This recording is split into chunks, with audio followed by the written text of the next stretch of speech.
આપ સર્વોને હેતપૂર્વક જય શ્રી સ્વામિનારાયણ। આજની સત્સંગ કથા વાર્તા નિજ મંદિર સાવરકુંડલા। આજની સત્સંગ કથા વાર્તામાં આપણે ચરિત્ર કથા અંતર્ગત માણાવદરના મયારામ ભટ્ટનું ચરિત્ર સાંભળશું। ગુરુદેવ રામાનંદ સ્વામી માણાવદરમાં બિરાજતા હતા। એ સમયે ભટ્ટજીને બીજું ઘર કરવું હતું, તેથી સ્વામીના આશીર્વાદ ને સલાહ લેવા માટે ત્યાં આવ્યા હતા।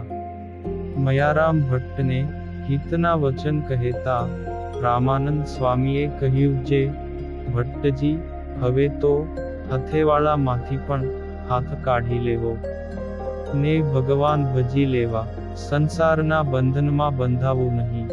લો, હવે સગપણ કદી નહીં કરું, એમ કહીને પોતાની તુંબડી માંથી હાથમાં પાણી લઈને સંકલ્પે મૂક્યું। ત્યારે ગુરુદેવ રામાનંદ સ્વામી ખૂબ જ રાજી થયા ને તે જ બપોરે ઉતારે ફળિયામાં બોરડીના વૃક્ષ હેઠે સભા કરીને બિરાજ્યા। ત્યાં કેટલાક સંતો અને મયારામ ભટ્ટ, ગોવિંદરામ, આંબા ભગત, પર્વતભાઈ, જેઠાભાઈ, કલ્યાણ ભગત, ભીમભાઈ, શામજી ને આલસી ઘાંચી આદિક ભાવિક ભક્તો સન્મુખ બેઠા હતા। ત્યારે ભટ્ટજીએ સ્વામીને રાખડી બાંધી। ત્યારે રાજી થઈને સ્વામીએ કહ્યું કે, મયારામ, હવે તો આ ઓંસરીની થાંભલીને સંકલ્પ થાય તો તને સ્ત્રી સંબંધી સંકલ્પ થાય, માટે હવે તમે સ્ત્રી દ્રવ્યમાં બંધાશો નહીં। પછી રામાનંદ સ્વામીએ વાત કરી કે, હું તો ડુગડુગીનો વગાડનારો છું, ખરો વેશ ભજવનારા તો હજી આવશે, હું તો પડ છાંટનારો છું, ખરા ખેલના રમનારા તો અત્યારે વનમાં વિચરે છે ને આ બાજુ ચાલ્યા આવે છે।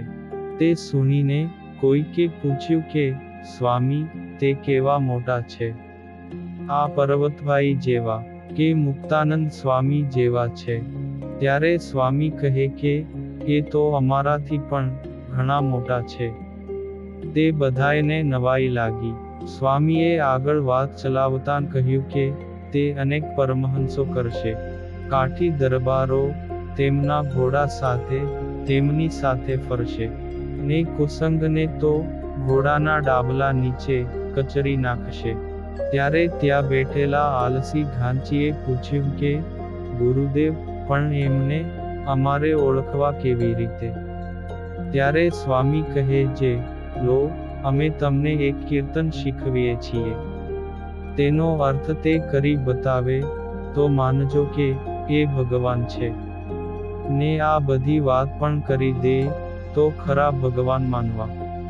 પછી થોડા સમય બાદ મહાપ્રભુ સહજાનંદ સ્વામીને ગાદીએ બિરાજમાન કરીને પછી રામાનંદ સ્વામી અક્ષરધામમાં સીધાવ્યા ને પછી ફરતા ફરતા શ્રીજી મહારાજ માણાવદર પધાર્યા ને ભટ્ટજીને ત્યાં ઉતર્યા। ગોવિંદરામને ત્યાં થાળ કર્યો।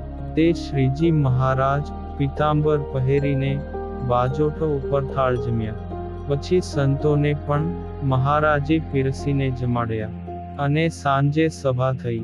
તેમાં મહારાજે ધર્મ, ભક્તિ, જ્ઞાન, વૈરાગ્યની વાતો કરી।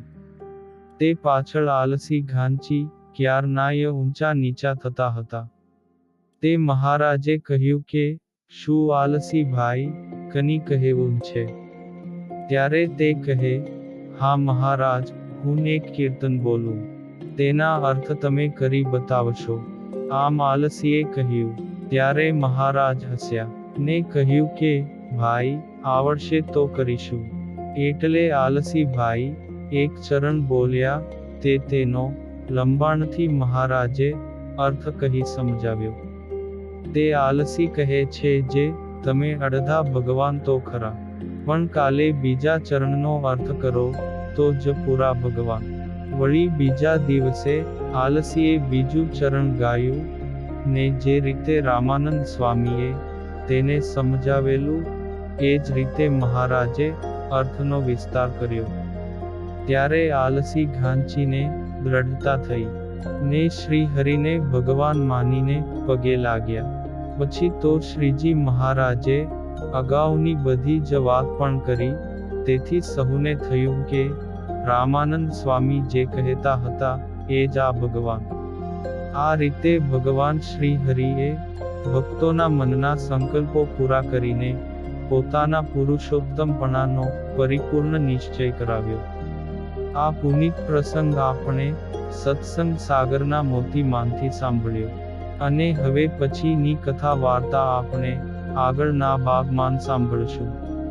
અત્યારે આપ સર્વોને ભાવથી જય શ્રી સ્વામિનારાયણ.